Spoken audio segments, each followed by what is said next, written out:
우리 한번 따라해 보겠습니다. 대적과 문제가 있을 때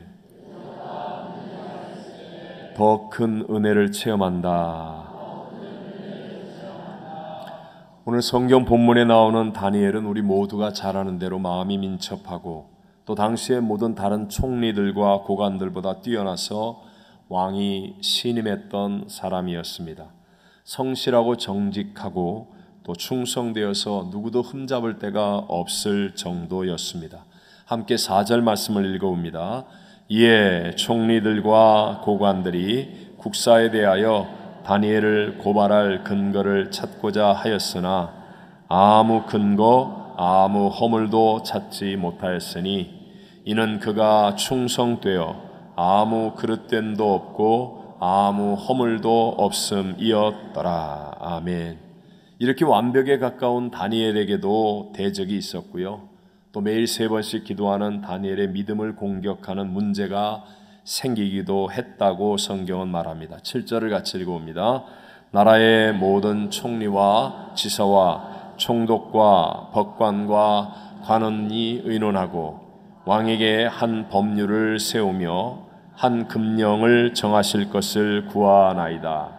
왕이여, 그것은 곧 이제부터 30일 동안에 누구든지 왕 외에 어떤 신에게나 사람에게 무엇을 구하면 사자굴에 던져 넣기로 한 것이니이다. 아멘.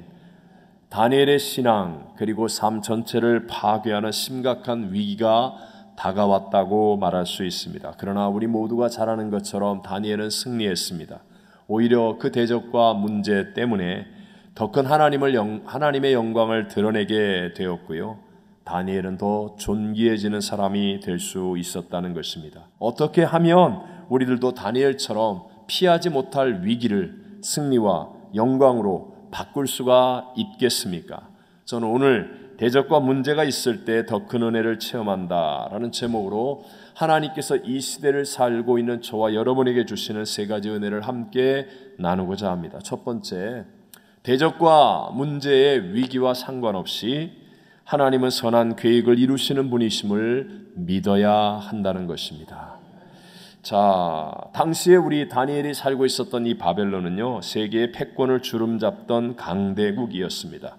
그런 시대의 왕은 신하 한 명쯤의 목숨은 얼마든지 죽일 수도 있고 패할 수도 있는 절대 권력자라고 말할 수 있죠. 그런 왕을 3명이나 벌써 지났습니다. 느부갓네살, 또 벨사살, 그리고 다리오 왕. 그동안의 다니엘은 변함없이 충성으로 인정받은 사람이었고 다른 총리들보다 가장 높은 총리였었습니다. 그러니 그의 충성의 진정성이 얼마나 확실한가 하는 것을 우리가 인정할 수 있겠죠. 그러나 그런 한편 그와 함께했던 다른 많은 사람들의 시기와 질투가 얼마나 컸는지도 짐작할 수 있습니다. 그렇게 시기하는 다른 총리들과 고관들이 왕을 속이면서 만든 함정이니까 빠져나갈 길이 없어 보이기까지도 합니다. 하지만 다니엘은 선지자입니다. 하나님의 분명한 계획과 섭리도 있다라는 사실이죠. 이 다니엘의 사건 이후에 다리오 왕이 정말 하나님 앞에 변화받은 사람이 되어서 신학자들은 다리오가 고레스라고 추정하는데요. 이스라엘 백성들을 70년 포로 귀환해서 이미 성경에 예언한 대로 말씀대로 귀환시켜주는 놀라운 일이 일어나는 그 사건이 바로 이 다니엘의 믿음을 통해 이루어지는 것입니다. 근데 문제는 무엇입니까? 우리들의 눈에는요, 이와 같은 하나님의 섭리가 안 보인다는 거예요. 그리고 오직 대적과 문제, 위기만 보인다는 것이 문제인 것입니다. 여러분, 성경을 보면 구약 성경에 이스라엘의 역사를 이야기할 때 성경은 크게 2가지의 길을 말합니다. 하나는 다윗의 길, 무슨 길이요? 다윗의 길. 또 다른 하나는 여로보암의 길, 이렇게 말합니다. 다윗의 길은 우리가 이해할 수 있는 것처럼 하나님의 뜻을 따르는 길이고 하나님을 찾고 구하는 길이며, 그리고 눈에 보이진 않지만 우리 하나님과 동행하려고 하는 길이 다윗의 길입니다. 처음에는 어렵습니다. 때로는 광야를 지나고 대적을 만나고 위기를 만나기도 하지만 그러나 다윗의 길의 결말은 항상 승리이며 역전승이 일어났습니다. 거기에 비해 또 다른 한 길이 여로보암의 길, 누구의 길? 여로보암의 길인데요. 이 길은 하나님이 주시는 말씀이 있는데도 불구하고 자기 생각대로 자기가 인생을 통제하기 위해서 눈에 보이는 세상과 짝하고 눈에 보이는 사람들의 시선을 더 많이 의지하는 길이 바로 이 여로보암의 길이었습니다. 하나님의 섭리와 인도하심으로 솔로몬 왕 이후에 그의 아들 르호보암이 강압적인 정치를 하니까 그의 잘못으로 인하여 나라가 둘로 쪼개져 갈라지게 되었는데, 하나님은 이 여로보암을 남쪽에 더 큰 나라, 북쪽에 더 큰 나라 이스라엘의 왕으로 기름 부어 세워 주셨습니다. 근데 문제가 무엇이죠? 하나님의 약속, 하나님의 약속의 말씀과 현실 사이에는 언제나 갭이 있다는 거죠. 차이가 있다는 거예요. 그래서 하나님이 약속하신 것을 현실 속에 누리려면 오직 믿음으로 하나님을 기다리고 하나님을 순종해야 되는데, 이 현실의 갭 때문에 내가 통제할 수 있고 내 마음대로 할 수 있어 보이는 세상과 사람들과 짝을 하려고 했던 것이 바로 여로보암이었다는 것입니다. 그러니까 여로보암은 자기가 통제할 수 없는 하나님의 말씀을 믿고 가만히 기다리는 것보다, 쉽게 말하면 내가 가라고 그러고 가고 서라고 그러면 쓰지 않는 비행기를 타고 있는 것보다 내 마음대로 할 수 있는 자동차를 타는 게 낫다는 식의 생각이 들어서 현실에서 자기가 통제할 수 있는 세상과 사람들과 짝을 하기 시작했습니다. 북이스라엘은 남유다보다 지형도 5배 이상이나 크고 모든 경제력이나 환경이나 상황에서 훨씬 유리한 조건이었습니다. 그런 북이스라엘에 딱 하나 부족한 것이 바로 남쪽 유다에 있는 예루살렘 성전이 없다는 것이죠. 그러다 여로보암은 하나님의 말씀보다도 자기의 뜻대로 북이스라엘의 남쪽 끝 베델과 북쪽 끝 단이라고 하는 곳에 금송아지 신상을 만들어 놓고 이것이 애굽에서 우리를 인도한 신이라 라고 하며 산당을 만들고 자기가 통제할 수 있고 자기 마음대로 부릴 수 있는 제사장을 세워서 이스라엘 사람들에게 거기서 예배 드리게 했습니다. 잠깐은 뜻대로 되는 듯 했고 편안했습니다. 하지만 결국 세상과 함께 여로보암의 길은 망하는 길이 되었습니다. 자기만 망하는 것이 아니라 그 이후에 여로보암의 길을 따르는 모든 이스라엘 백성들을 실패하게 만드는 길이 되어서, 그래서 성경은 여로보암의 길이라는 말을 자주 합니다. 아무리 우리가 살고 있는 이 세상에 여로보암의 길처럼 악인이 형통하고 악이 막 자기 뜻대로 마음대로 하는 것처럼 보인다 할지라도, 그러나 결국 보이지 않는 섭리의 힘, 여전히 하나님께서 역사를 다스리고 계심을 믿게 되시기를 바랍니다. 이것을 믿는 사람이 되어야, 그래야 우리가 위기, 대적, 문제 앞에서 승리하는 자리에 갈 수 있다는 것입니다. 두 번째로, 무엇보다도 내 계산보다 예배와 기도가 앞서면 반드시 하나님의 은혜가 임한다는 것입니다. 다니엘이 정말 모든 다른 총리와 고관들과 총독, 법관, 관리들, 이 사람들이 왕을 속여서 만든 빠져나오지 못할 것 같은 함정과 올무에 빠지는 위기 가운데 있었음에도 불구하고 승리하게 된 가장 중요한 이유를 바로 그 다음 귀절에서 설명하고 있습니다. 다니엘 6장 10절을 다 같이 읽어봅니다. 다니엘이 이 조서에 왕의 도장이 찍힌 것을 알고도 자기 집에 돌아가서는 윗방에 올라가 예루살렘으로 향한 창문을 열고 전에 하던 대로 하루 3번씩 무릎을 꿇고 기도하며 그의 하나님께 감사하였더라. 아멘. 다니엘은 가장 높은 총리이니까 만약에 왕 이외에 다른 신에게 절하거나 기도하면 사자굴에 던진다는 조서에 왕의 어인이 찍힌 것을 누구보다도 잘 알았습니다. 그런데도 불구하고 그런 상황에 좌지우지되지 않습니다. 마음을 빼앗기지 않았다는 것입니다. 그것은 항상 다니엘은 자기 계산보다도 예배하고 기도하며 하나님을 따르는 것이 먼저인 습관이 들어있었던 사람이었기 때문입니다.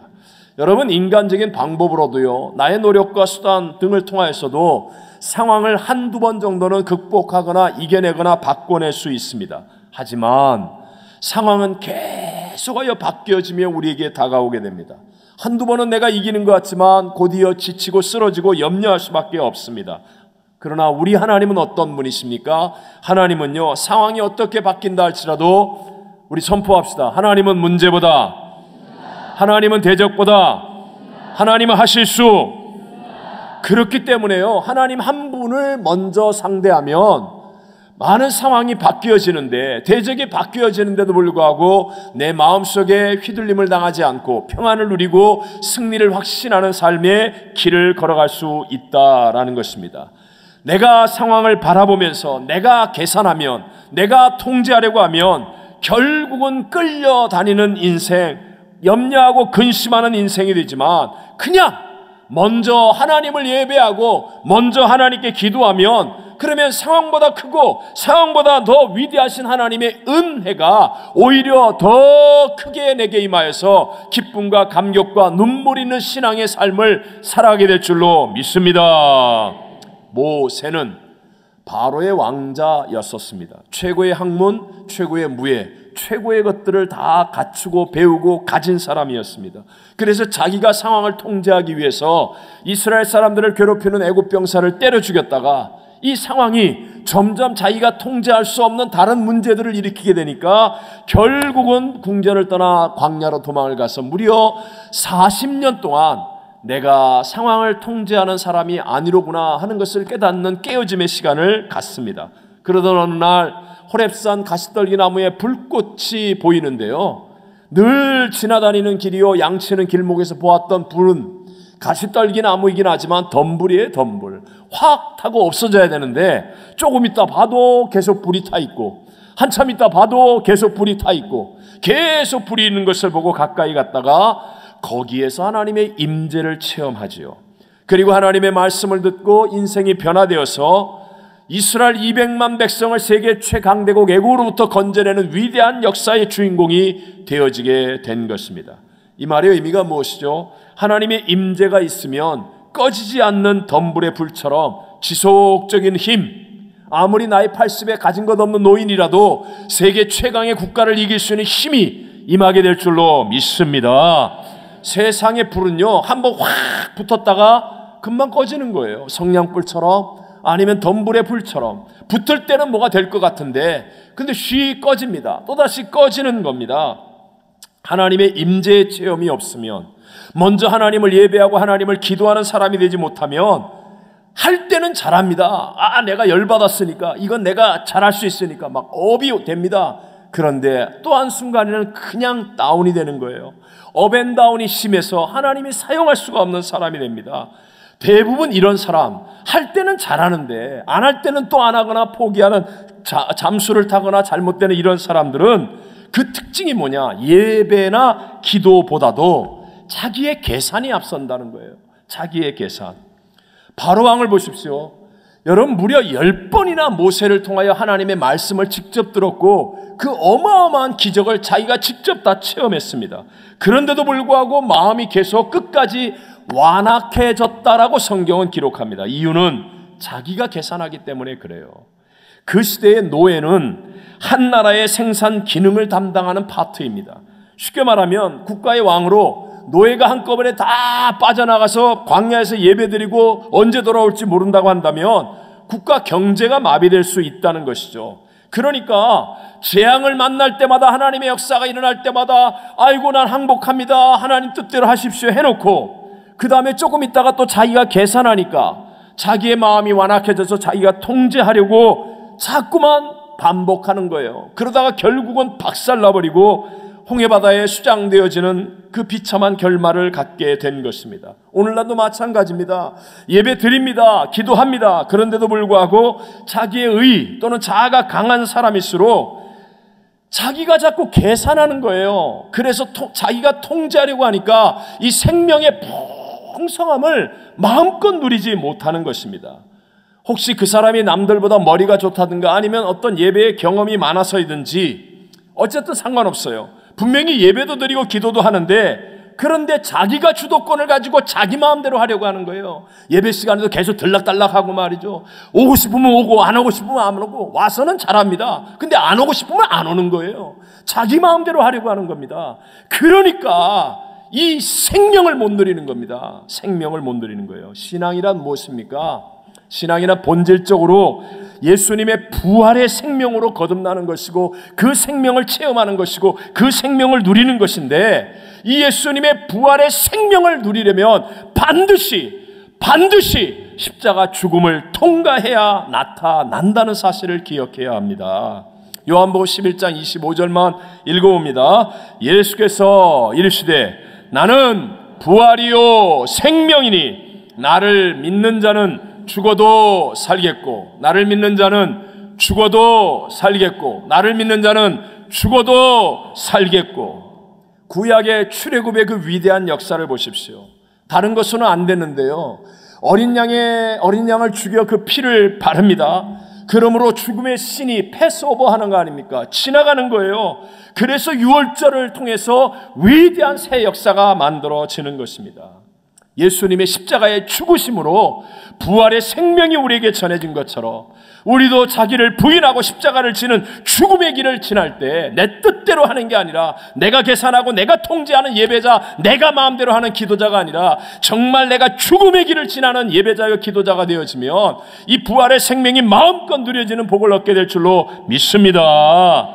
반대로 생존이란 무엇입니까? 생존은요, 죽음을 피하여 가는 게 생존이에요. 하나님이 없는 사람은 눈앞의 생존을 위해서 늘 자기 힘으로 계산하고 자기 힘으로 통제하면서 피하는 인생을 살려고 하는 겁니다. 죽을만 하면 도망가고 힘들만 하면 포기하고 안 할만 하면 안 하고, 그러니까 부활의 예수의 생명이 무엇인지를 경험하지를 못하는 것입니다. 부활의 예수 생명으로 우리가 승리하려면 무조건입니다. 무조건 십자가를 붙잡고 예배와 기도가 앞서게 하는 사람이 되시기를 바랍니다. 예수님의 복은요, 상황이 바뀌는 복이 아닙니다.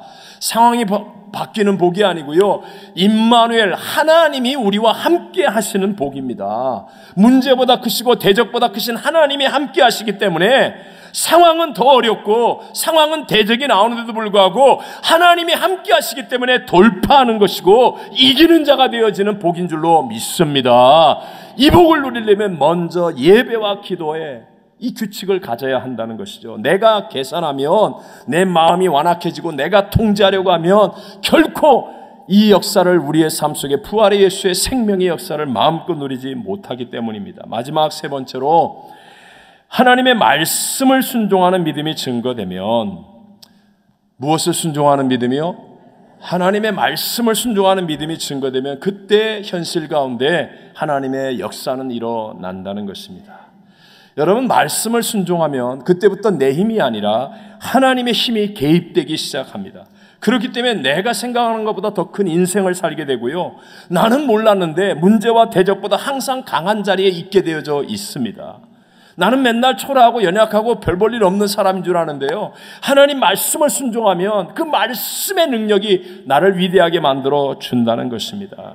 우리 다니엘서 6장 26절 27절만 함께 한번 읽어보겠습니다. 내가 이제 조서를 내리노라.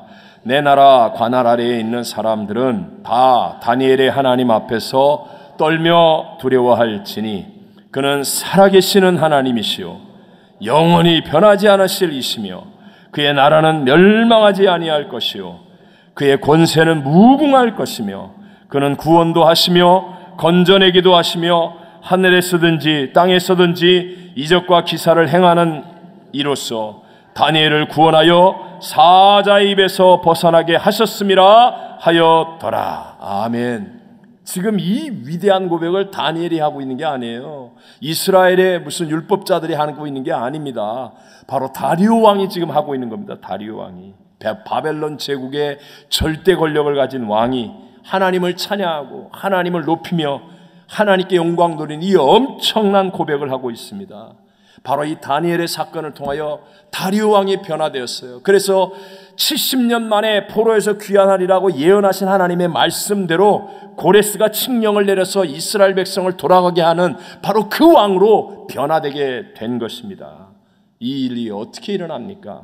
상상하지 못하는 민족을 살리는 일, 상상하지 못하는 세계 역사를 움직이는 일이 하나님의 말씀을 순종하는 한 사람을 통하여 일어나게 되었음을 믿게 되시기를 바랍니다.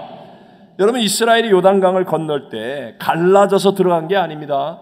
그게 아니고요. 하나님이 말씀하고 가라 하니까 그 말씀을 순종해서 들어가는 거예요. 첨벙 들어가는데 발목에 물이 잠기고 정강에 물이 잠기고 허벅지에 물이 잠기고 조금 있으면 막 떠내려갈 것 같은데 말씀에 순종하여 갔더니 중간쯤 갔을 때 그 순종을 통하여 역사가 일어나게 되어 물이 갈라지게 되더라라는 것입니다. 천지는 없어져도 하나님의 말씀은 1.1에 변하지 않는 진리인 것을 믿으시기 바랍니다.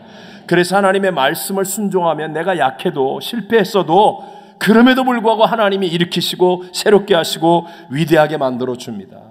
사람이 사람을 키우면 똑똑한 사람도 이상한 사람이 되거나 아니면 큰 인물이 결코 되지 못합니다.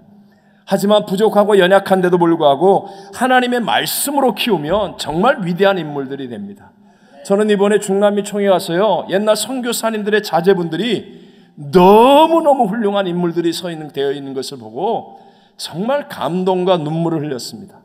아무것도 없고 학교도 좋은 학교 다니지 않았는데 하나님의 말씀으로 크니까요, 타고난 리더십, 정말 앞으로 한 나라를 바꿀 것 같은 그런 인물이 되어지는 것을 눈으로 보게 되더라는 것입니다. 여러분, 어떤 약점, 어떤 실패에 있다 할지라도요, 천지보다 더 위대한 하나님의 약속의 말씀을 붙들고 순종하면 하나님이 반드시 우리를 존귀하게 만들어 줌을 믿게 되시기를 바랍니다. 제가 이 피델이라는 한 청년, 지금은 중견 목회자의 간증을 목회 칼럼에 썼습니다. 파라과이를 떠난 지가 제가 17년이 넘었습니다. 후반기에 이 인디안촌 사역을 시작했는데요. 저분이 저렇게 중견 목회자가 되었지만 그때 당시에 그 인디안 마을은 너무너무 처참했습니다. 나라에서 황폐한 땅을 주고 인디안은 그 바깥에 나와 살지 못하게 합니다. 그리고 그 옆에 이제 백인이나 현지인들이 큰 농장을 하면서 그 소 키우는 일에 가끔씩 쓰임을 받습니다. 그것으로 간신히 사는데요. 추장의 허락을 받고 이제 그 마을에 전도를 가는데 사는 움막에 들어갈 수가 없는 거예요. 움막도 작거니와 너무너무 더러워서 정말 이 짐승우리보다 못한, 그런데 할아버지도 거기 살았고 아버지도 거기 살았고 그러고 살고 있는 거예요.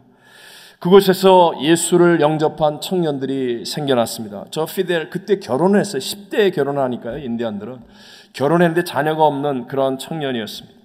6명 정도 청년들을 불러냈습니다. 그리고 계속해서 너희가 이 가난과 저주에서 굴레에서 벗어나려면 바깥 세상을 봐야 된다. 그러면서 도전을 주면서요, 안 나오려고 하는 인디안들에게 차비를 덤으로 주고 교회에 나오기만 하면 제일 맛있는 음식 대접해주고 옷과 선물 주고 그러면서 나와라 하면서 이제 나왔습니다. 6명 정도가 나오기 시작했는데요. 매주 목요일마다 제 아내는 스페니쉬 읽기 쓰기부터 뭐 비누 만드는 법까지 그냥 살아가는 법, 부부간의 관계, 그건 뭐 다 가르치고요. 저는 성경을 가르치고요. 교회는 정말 반대하는 사람도 있었습니다. 저 사람들하고 우리하고 어떻게 같은 밥그릇 먹냐고 정말 그냥 가서 때려주고 싶은 그런 사람도 있었어요. 교회에. 하여튼 뭐 왜 저 더러운 사람 불러오냐고 그러고요. 그러면서도 최고로 정성을 다해 식사를 대접해주고 했었습니다. 그런데요, 끝까지 남은 청년이 셋이었습니다. 그 중에 저분이 피델이라는 분이었어요. 한 분은 인디아는 글씨를 너무 잘 쓰고 그림을 잘 그리는 거예요. 또 한 분은 정말 말도 잘하고 공부를 잘해요. 근데 저분은 뭘 가르치면 그대로 받아들이고 순종하는 거예요. 그런데 이번에 저분이 찾아왔습니다. 중년이 되었습니다. 그리고 맨 처음에 전 못 알아봤습니다. 제 아내는 단번에 알아보더라고요. 찾아와서 이렇게 그대로 얘기한 겁니다. 쓰레기 같았던 나를 예수님 믿게 하고 불러내 주어 가난과 저주의 굴로에서 벗어나게 해줘서 고맙다고. 이제는 자기가 아르헨티나 유학까지 다녀와서 스페니쉬도 잘하는 목회자로 인디안 교회를 목회하고 5명의 건강한 자녀도 있고 자기 자동차까지 있다고. 그러면서요, 말로만 가르쳐주지 않고 삶으로 보여준 목사님과 사모님을 자기 평생 잊지 않을 것이라고. 그리고 감사 인사를 하는데 정말 그날 밤에 저도 눈물로 기도하며 얼마나 제 영혼이 맑아지고 감격했는지 모릅니다. 세상은 크게 두 가지 흐름이 있습니다. 헬레니즘과 헤브라이즘의 흐름이 있습니다. 헬레니즘이 세상의 문명을 이끌어가는 흐름이죠. 헬레니즘은 서구 교육을 주도합니다. 이해해야 움직인다는 겁니다. 거기에 비해서 헤브라이즘, 신앙의 기준은요, 순종하면 알게 된다예요. 그래서 서구 문명은 자꾸 나한테 이해시켜달라, 내가 이거 해야 될 이유를 알게 해달라, 설명해달라, 그러면 내가 하겠다. 아니, 홍해바다를 가라는데 그게 어떻게 이해가 됩니까? 나중에 순종하고 나니까 갈라졌네, 그래서 하나님이 우리를 여기로 인도했구나, 이렇게 알게 되는 거지, 어떻게 그것을 이해시켜서 글로 갈 수 있단 말입니까? 그래서 오늘날도요, 사람들 가운데 이론은 풍성하고 이해력은 뛰어나서 말을 잘합니다. 눈에 띄는 자리에서 사람들에게 설명이 되는 그런 일들을 합니다. 그런데도 순종의 자리는 가볍게 여겨서 순종하는 일은 피하고 이해되지 않으면 안 한다는 고집을 피우는 사람은 열매가 없습니다. 반면에 이론은 빈약해요. 뭔가 인간적인 세련됨은 없습니다. 그런데도 뭔가 감동이 되면 순종한 자리에서 바보처럼 손해도 많이 보고 시키는 대로 하니까, 그러니까 억울할 때도 있고, 그런데도 불구하고 나중에 오면 하나님의 풍성한 열매가 맺혀지는 사람이 있다는 것입니다. 명심하십시오. 내 계산, 인간의 계산으로는요, 저와 다른 사람의 현실과 미래를 절대로 파악하지 못한다는 것이에요. 그래서 지금 우리 임직자 후보 추천위원회 하지만 교회 직분에 대해서 가장 중요한 핵심은 이거예요. 말씀에 대한 순종이에요. 말씀에 대한 순종. 직분의 대상이 된다는 것은 이미 예배와 기도의 기본이 된다는 거 아니겠습니까? 그런 사람이라 할지라도 말씀에 대한 순종이 훈련되어 있지 않으면, 그러면 결코 현실 속에서 하나님의 역사를 체험하지 못하고 다른 사람을 살려내지 못하는 거예요. 그 사람은 사람이 좋습니다. 열심히 있습니다. 교회 오래 다녔습니다. 재능도 많습니다. 물론 중요한 말들이에요. 하지만 이런 것들보다 더 중요한 게, 진짜 중요한 핵심이 하나님의 말씀에 100% 순종하는 훈련이 되고 있느냐, 그렇지 않느냐. 사울왕은요, 모든 사람들의 보기에 좋았는데 딱 하나, 사람들이 다 원해서 세웠는데 딱 하나, 자기 생각과 하나님의 말씀이 부딪히면 자기 생각대로 하는 거예요. 자기 생각대로. 그러니까 공동체, 나라 전체를 박살나게 만드는 것이고, 반면에 수많은 위기 속에서 위대한 하나님의 역전승을 만들어내는 사람들은 다 주의 종이오니 말씀대로 하옵소서, 말씀에 순종한 사람들이 자신을 살리고 공동체를 살리는 사람이 되었음을 믿으시기 바랍니다. 저도 마찬가지입니다. 내게 좋으냐 나쁘냐, 내가 힘드냐 안 힘드냐, 내가 지금 얼마나 피곤하냐 약하냐, 이런 게 중요한 게 아니고요, 이것보다 더 중요한 핵심은 이것이 하나님의 말씀을 순종하는 길이냐 아니냐, 여기에 목숨을 거는 거예요. 그러면 반드시 하나님의 새 역사는 우리와 우리의 교회 가운데 일어나게 되는 줄로 믿습니다. 우리 하나님은 대적과 문제의 위기와 상관없이 선한 계획을 이루시는 분이심을 의심하지 말고 믿으십시오. 내 계산하면 마음이 완악해집니다. 하지만 예배와 기도에 앞서면 성령의 감동이 옵니다. 하나님의 은혜가 임하게 된다는 거예요. 은혜가 임하게 된다는 것. 무슨 일이 있더라도 하나님의 말씀을 순종하는 훈련을 통하여 말씀이 순종되는 믿음이 증거될 때 하나님의 새 역사가 나의 현실 속에 일어남을 우리 모두가 체험하며 승리의 길을 가게 되시기를 주의 이름으로 축원합니다.